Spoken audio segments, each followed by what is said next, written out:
Hello people, it's me today. It's not a normal video. I didn't feel it right in my mind to just drop another video for the next episode of Catholic Confidence, the series that we started doing a couple of weeks ago because of what happened a couple of days ago. As you know, Charlie Kirk was assassinated in Utah University on the campus talking, being open to dialogue, communicating with people. And gotta say that I was not somebody that was watching every video of Charlie Kirk. I knew him. I watched a couple.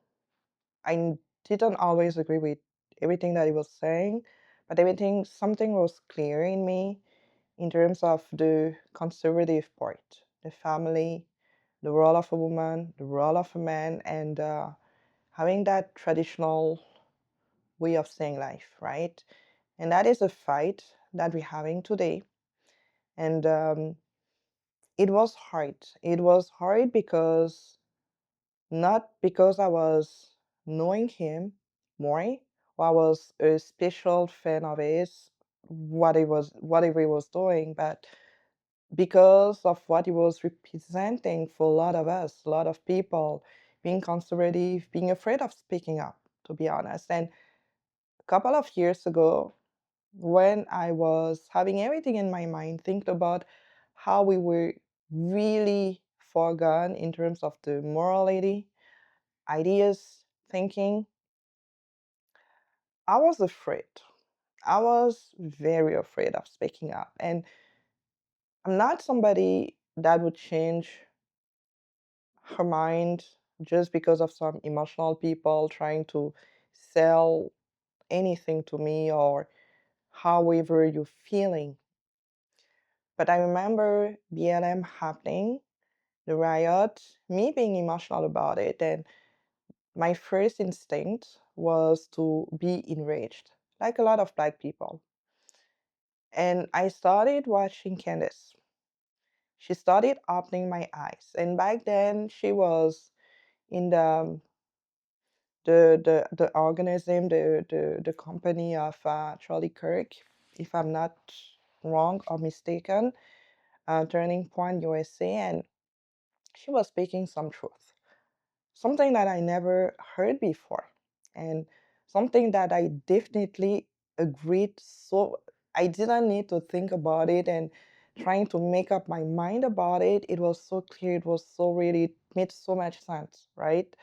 And at that point, I started to have the courage of speaking up bit by bit, step by step, not necessarily trying to shove everything that I was having in mind to everybody around me.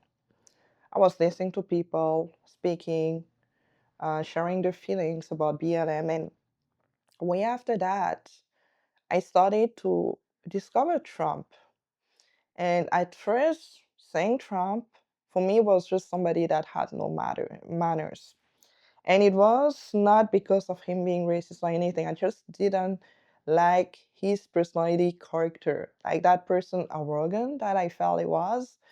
And it really took a couple of years for me to start really seeing a lot of things that I couldn't see before because I was hearing and listening to everybody around me that were mostly liberal, or at least in that French or way of thinking.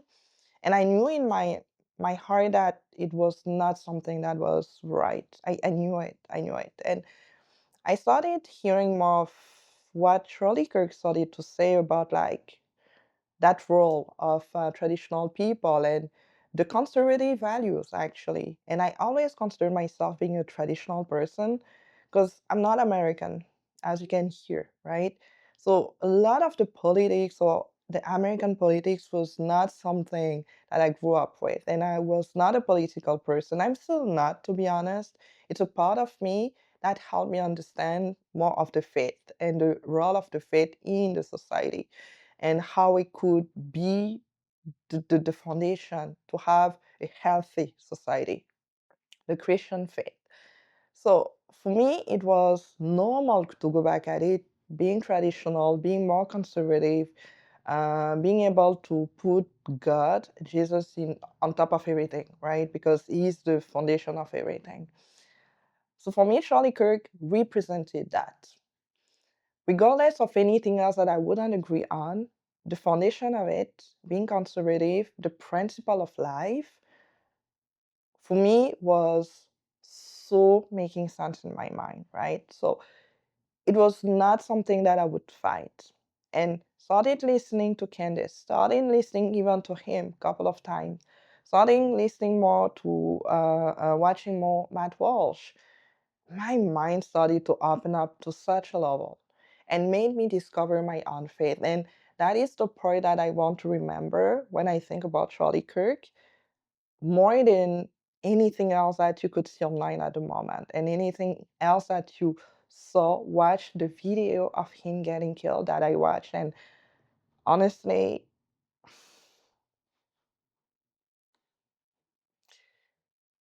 it was hard. It was hard not because you would be a fan, but because it's just hard to see somebody die that way. Somebody that didn't put any hand on anybody else. And you could talk about the verbal violence, whatever he was saying that maybe some of us wouldn't agree on, but it would never justify. It would never, never, ever justify.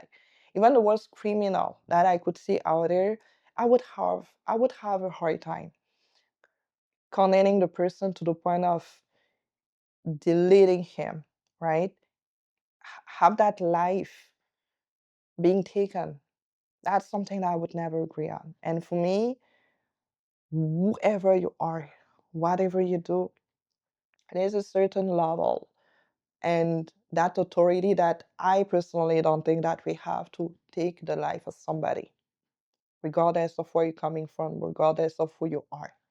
And I would never want to have to revenge myself just because somebody did something to me or something to my community. I don't work like that. I hate that. And it took me many years for me to even have that courage of speaking up. It to even start even saying that I agreed with Trump on a lot of things and having people being against me in my personal life, right? And not necessarily understanding that and misunderstanding what I was saying about it. And Charlie Kirk had that personality of always, always putting the faith first, his faith first, Jesus first. And I really want to remember that. I really want to keep that in everything that I do, regardless of anything else, regardless of me not necessarily knowing him deeply, into that deep level, because he represented something. It's still like he represented something big. And to be honest, I didn't realize that it would hit me so hard because I remember when it happened, the day of it, because you're probably gonna watch this video probably on Saturday. So let's say 2, 3 days after that happening. That day, Wednesday, I was at church as usual, and I was leaving the church after the adoration where I was feeling up so lighter, and I was being so much more optimistic because you have those moments where you see dark, right? And you feel blind into what you even want to do in your life, in your channel or anything combined. And I was out of this church. I was feeling light. And I was about to take the bus. And I got on the phone, the first headline that I saw, because it was at the end of the, like later into the afternoon, like around 5:30, 6 p.m. And I remember I opened my phone on YouTube and I just saw the title, Charlie Kirk has passed away. And it was from Daily Wire. They were having the live of, sorry, talking about what happened and just having multiple person coming in and just talking more about it. And my brain just got into such a denial, such a denial. I was like, no, no, no, no, no, no, no, no. And at first I was like, oh, probably fake news, or, because the media, and you can't believe everything that the media is saying, even if you see the wire, and you don't want to believe it because there's a real media manipulation happening, especially now, especially ever since Trump got into the White House. So there's a lot of things that even when you see it online, you have to at least try to discern what it is for what it is. So at first, I feel like my brain kind of just got stuck. I was not understanding what was going on and what happened, and like what is going on. And I started watching the video, and then I learned that it just got shot a couple of hours ago. People were still hopeful because he got to the hospital, and apparently he was still alive. But right after that, he passed away. And I hear all of that. I'm in denial. I'm confused. I'm not understanding it. And at first, you feel like it's just a nightmare, something dark. You're gonna get out of it, and I'm taking the bus, getting here, and just talking about it. And we both felt like so overwhelmed with the emotions that was coming in, and I honestly didn't expect that at all. I was expecting to be sad and to feel for his family, actually, and I definitely did, because right after that, the same day, the same night, started watching a lot of videos, started watching the scene of him getting killed, and I just wouldn't want anybody to see that ever, ever again. It's it's hard. It takes a lot. It just eats up your soul just to see that. And denial, watching videos, trying to understand, hearing a lot of people talking about him, people crying, like a lot of people crying. And on the other end, you have a lot of people celebrating it.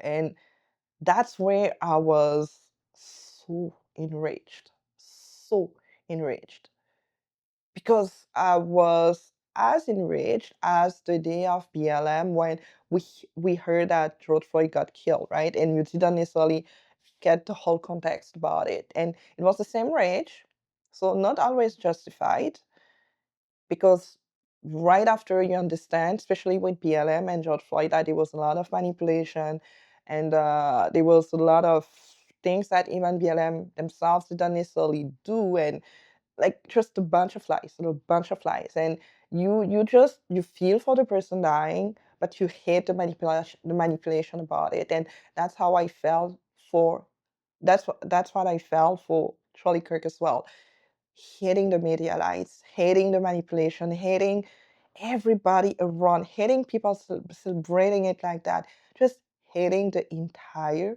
world for the lies, the manipulation, the brutality, the violence, everything at once.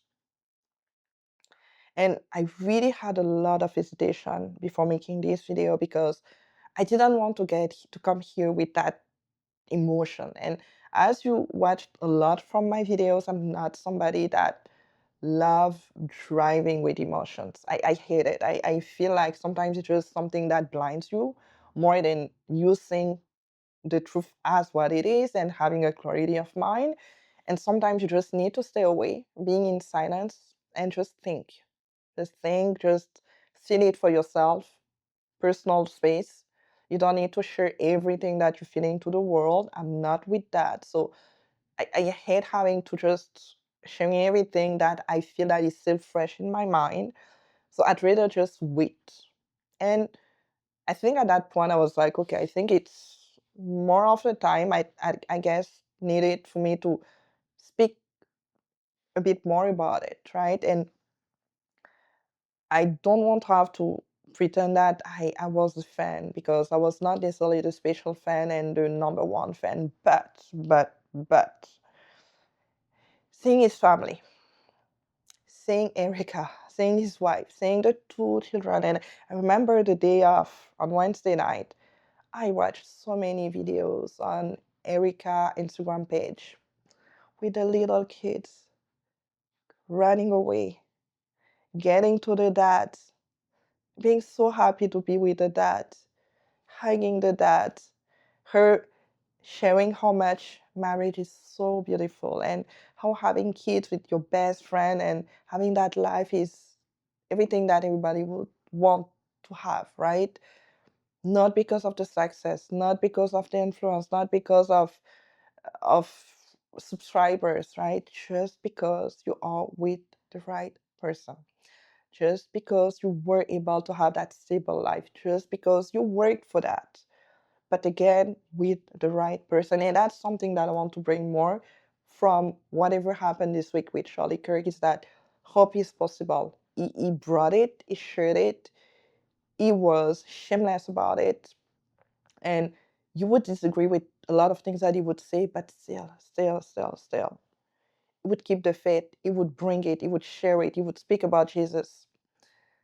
He would invite people to have discussions, not condemn them, no judge them, no see them as lesser than. And that is hope. And that's what I saw on Erica Instagram page when I was going through the videos, the pictures, the photo. And you see Charlie Kirk with his little girl. She wanted to get a doll. She found the doll in that store, super beautiful. And it was like, okay, but are you being a good girl? Were you a good girl? Like, were you nice to get that gift? And you see the love he had for his family. The love was there. The hope was there. And that is what I really want to keep here. And we can be enriched. We can be eventful. We can be ready to go back at those people and go back at people celebrating his death, right?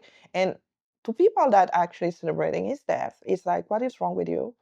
Like, who hurts you? That would be my question to those people. Who hurts you? Because there's no sane person that would get on camera, film, laughing about it. I call it a cry for help. I truly think it's a cry for help because for what God gave us and for what God gave us, that discernment, even if you don't see yourself being Christian, there's still that in you, where you almost instantly know what is wrong and what is right. And then you have a choice to lie to yourself about it and keep going with your lifestyle, or accepting the truth, which is the hardest part, and started to change your life for the better. And that is work. And nobody wants that, or less people wants that. A lot of people want the easy way out. And that is the issue. That is the problem when you see those people online celebrating and being happy. And like you hear, honestly, horror stories and you have that, or you have other people trying to go back at either, well, it was conservative, it was violent with his words, or, it was for guns. So, guess what? This is what happened to somebody, and ironic enough, he got killed with a gun that he loves so much. And I'm like, okay, but then what? Is it really the issue here? Is it really that? Are we gone so far to not even see that there's something deeper than that? Are we just going to condemn people just based on what they're saying and what they feel is true? And for those people celebrating it, it's like whatever you feel is true to you. Who's going to get into your room or in public, let's say, and do whatever they did to Charlie to you? How many people? How many people from the conservative party would do that, right? Would do that. So that's the question. It's like, for me, it's like, you don't cry of help for help. It's like, who hurts you? Just, that's it. Who hurts you? And I think we're getting to a way where we see the online world, and I talked a lot about it on my channel. And that's the reason why it was so important for me to speak about it. We see the influencers especially from the conservative party. A lot of people could be there because of the cloud, to be honest. And a lot of us, there's that incentive to be there for the cloud, to not necessarily thinking true values, traditional values, but to be there because it's trendy. It's a good thing now to be conservative almost ever since Trump got elected. Because before he got elected, everybody that was talking about the traditional values and being conservative and all those traditional bases type of morality, a lot of that got censored. Like a lot of that just nobody would listen to that, or a lot of people would be so against it.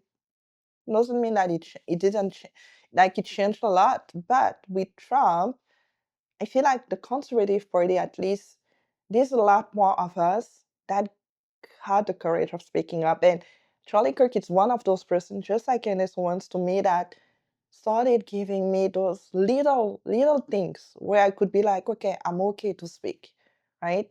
I don't have to be like the rest of the crowd. I don't have to think like my community just because I'm black, right? To start thinking for myself and stop thinking for the community, to be my own person and bring the truth even when it hurts. And that's the part for me that Charlie Kirk brought to a lot of person, a lot of people in general. And you don't have to agree with everything. Nobody is perfect. We are human beings. And even here on this channel, you don't have to agree with everything that I'm saying, right? I'm not God, I'm not Jesus, by the way. So go back to the foundation, go back to the basis, and whatever you can take from whatever I'm saying, take it. Live with it. Think about it. Meditate on it, right? And I'm not trying to go at it as me being the second Jesus. I don't want that. I want people to think for themselves, and I want to give them the tools for it. Think, just think. Open up the door to think. That's it, right? So the day after, on Thursday morning, remember going to work, I was so enraged still. I couldn't sleep well. I didn't sleep well. And I was enraged with the situation because of the freedom of speech being attacked at that level, because we're not talking with words, we're using something else. And there's a lot of details on what happened, and there's the person, the shooter, apparently, that maybe was found, and we don't know that for sure, so it's allegedly here, but potentially it would be that person, that shooter. So I don't believe into everything that we heard on the media, or I don't believe too much into that, onto the gun that was found, and that was like the trans written over it, and the anti-Antifa. I don't know. They did something that feel too covered up and to kind of bring more division than anything else. I could be wrong, but that's the feeling that I'm having now. We're gonna keep following the story. I'm not the channel that come with the news, but I really wanted to share that today, and maybe a passage, or at least a passage of the Bible that I heard on Thursday morning on my way to work. And sometimes God speaks to you in any type of way, anyways, and it definitely shared something to me that day in the morning because I was so enraged, and I really wanted to be vengeful, to go back at what people did to him and to the whole party, let's say. I'm gonna read that here, just again, food for thought. And it was in Luke 6, verse 27, from verse 27 to 38. And I can tell you that I did not choose that passage. The passage, I guess, chose me in a way, because there's that thing that I do on Halo, where when I can't read the Bible, I do my best to at least hear a couple of passages in the morning, and usually it's the passage of the day that I go through. And strangely enough, it was that Thursday morning, and how I was feeling. I was definitely understanding where God was kind of leading me, and maybe could be even for you, if you're Christian, be a food for thought for the next chapter and whatever happens next, for this and anything else. Okay, love for enemies. But I say to you that listen, love your enemies, do good to those who hate you, bless those who curse you, pray for those who abuse you. If anyone strikes you on the cheek, offer the other also. And from anyone who takes away your coat, do not withhold even your shirt. Give to everyone who begs from you. And if anyone takes away your goods, do not ask for them again. Do to others as you would have them do to you. If you love those who love you, what credit is that to you? For even sinners love those who love them. And if you do good to those who do good to you, what credit is that to you? For even sinners do the same. If you lend to those from whom you hope to receive, what credit is that to you? Even sinners lend to sinners to receive as much again. But love your enemies, do good, and lend, expecting nothing in return. Your reward will be great, and you will be children of the Most High. For he is kind to the ungrateful and the wicked. Be merciful just as your Father is merciful. Judging others. Do not judge, and you will not be judged. Do not condemn, and you will not be condemned. Forgive, and you will be forgiven. Give, and it will be given to you. A good measure, pressed down, shaken together, running over, will be put into your lap. For the measure you give will be the measure you get back. That's the end. And it's a popular passage that a lot of Christians we know. And it was interesting the way that he analyzed it, because not only you read the passage, but he gets to clarify the context, explain the context to you, and it's really a Bible study. Really, really, really great. And it is that passage of that you're gonna hear that a lot of people are gonna use. Do not judge people. Do not condemn people. It's not good. And that's something that is used against us being Christians. And it was in interesting analysis that he had, because he said that it's not about not judging people like that. It's about not condemning them and not judging them with what they have in their hearts. Judge the actions, because this is something that you can see. Nobody knows people's hearts. And that's very important. Very, very important. So you can see people celebrating, being all good and all happy. You don't know the battle they have inside. And I'm not trying to defend those people today, because it's just not the point. But again, it's a food for thought. And I heard that, I read that, I heard analysis about it. It made me think. It had to make me think. It had to make me stop, or at least stop that rage that I had to judge, condemn, and just putting everybody in the same basket almost, and just putting all those labels that they use for us. And that I had to stop myself, at least God had to stop myself from having those thoughts, and start just discerning and just thinking more clearly, right? And just process the feeling, process the sadness, but not letting it to turn into like a rage that will be less beneficial for us, and actually that would go against us into the commandment of God than anything else, than just help those people. And I want to say, I want to pray for those people. And I say I want to pray for those people because it's hard. It's hard when you watch those videos online of people celebrating.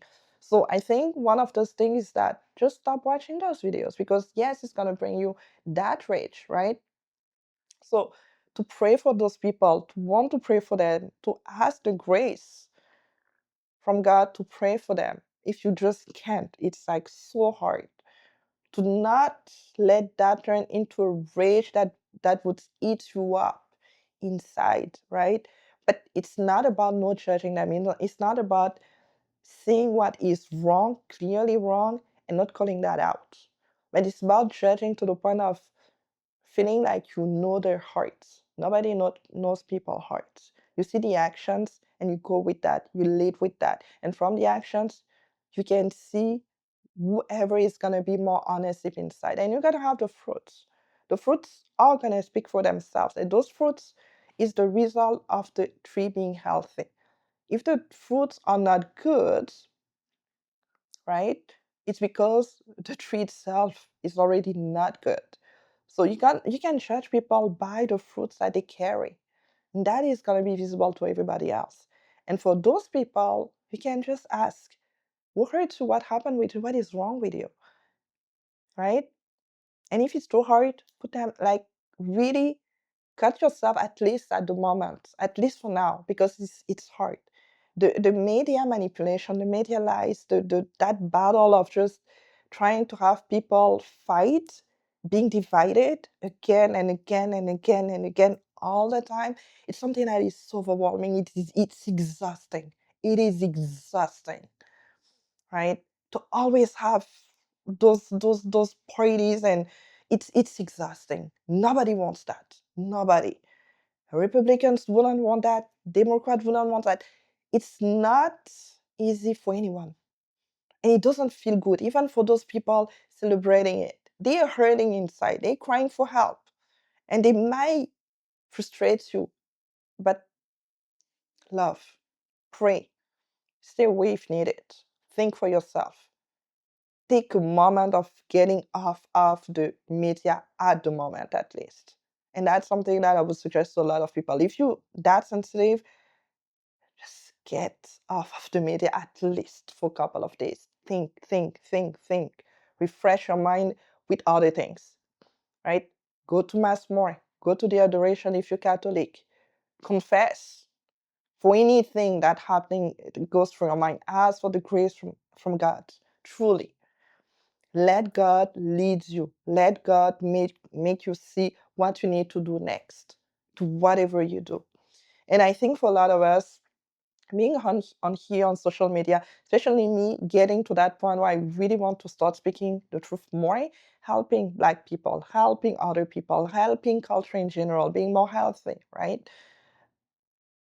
I think at first, for me, it was almost like a game to start speaking up, because it was that rebel side that you feel that it's so fun to say that, oh, I'm not like you, I don't think like you, I'm this, I'm that. And I have to be honest, there was that at the beginning. And then with what happened with Charlie Kirk, this is not a game anymore. It's not about being afraid. It's about really finding within yourself something that is stronger, that fires you up more than just seeing the fun part about being rebel online because you're conservative and like you're all for traditional value because of the cloud, actually. Because a lot of us moving forward, either it is going to be a lot of people getting so free they won't want to speak up. And I don't want you to be like that. I don't want you. I don't want you. I want you to think, really think, discern what is the next step for you, but don't be led by the scarcity, the fear of it. Don't, just don't. It's definitely not from God. It's not. That's the enemy, actually. The other end, though, think before acting. Think before saying anything. Think before doing anything, especially right now. Pray for people. Pray for Charlie Kirk's soul. Pray for his family, especially his family, his wife, because this is, for a lot of us, we can say that we're sad, but I just can't imagine his wife at the moment. It's having such young kids. It's because you have to think about yourself, like emotionally. You have to carry yourself in a way that you don't want your kids to just be in such a despair, right? So you need to almost hold it for them. Ask from the grace of God, and ask God to kind of just lead you and build you up in that way, to love you, truly love you, nurture you. And this is really hard. So I would never pretend that I'm feeling so bad, because I think about his wife and I'm like, I'm miles away from that. If I feel what I feel, I can't even imagine what his wife is feeling at the moment, because a couple of days ago he was alive. Couple of days ago, maybe they had a walk. Couple of days ago, they would probably talking about like the projects in the next weeks, in the next months, in the next years. They probably had that talk. They probably shared all of those visions that married and happy couples would share about each other, and seeing the kids and seeing all the beautiful, the joys that they had with the kids, with the family, with everything around. So I can't pretend that I'm that sad. I just can't. But it definitely hit me hard. So being online, speaking up, it's something that is definitely not for fun anymore. For those that would had that thinking, at least. It's not a joke because the enemy is not playing. And the enemy is not the person celebrating. This is not the enemy. This is somebody else that needs help. That's it. The enemy is very vicious. Very vicious. And if you don't guard yourself with God's words, with God's love, with Jesus, with Mary, you are exposed to such level. So it's not about social media. It's not about the influence. It's not about the cloud. Build up what Charlie built up in the back end. His faith. It's the faith that brought him where he was. It's not the cloud. It's not the money. It's his faith. And everybody, if there's something at least to take from that, is that faith, because it's the stone, it's the foundation. Just like Peter was the foundation and the stone, his faith was the beginning of everything else. And I really want people to take that, at least that, away from everything that happened. And on the other end, the same week, we had the canonization of Kohree, somebody like the first millennial saint that used internet, the media, for something better, to talk about Jesus, to talk about the miracles, to talk about the Eucharist. And you can see that sometimes, yes, there's the tragedy, there's something that is just deeply painful about it, but you still see beyond that God's providence, God's love, God's hands. There's that saying that we have in Cameroon, dead, dead or not dead. And if you're not Catholic or not Orthodox, maybe you have your own belief about it, about like people dying and the dead, and that's it. And you might have that issue, and that is you, definitely. I don't believe that. As you know, I'm Catholic, and I definitely believe that those saints, those people, they are alive in Christ.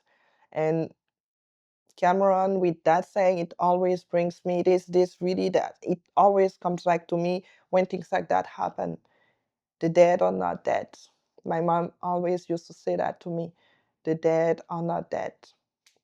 They have that life in Jesus. And it's something to take away as well from that. So that was my video that I didn't think would be that long, depending how long it's gonna be. So I probably gonna leave it as raw as what it is, because it was not in the plan, but I just felt something that just told me to speak and share more. So I'm gonna see you for the next one.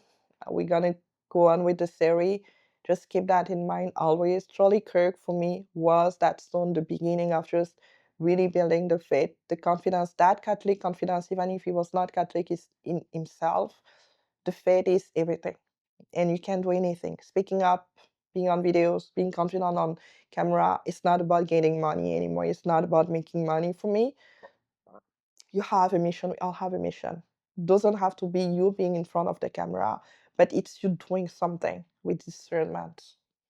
And always put Jesus, even when you're working for it, putting Jesus into the highest of everything in your life. And that is the message for me from what we saw this week with Charlie Kirk. Take that. You can leave everything else if you didn't agree with Charlie, but at least I would say take that. So I'm gonna see you for my next video, and bye.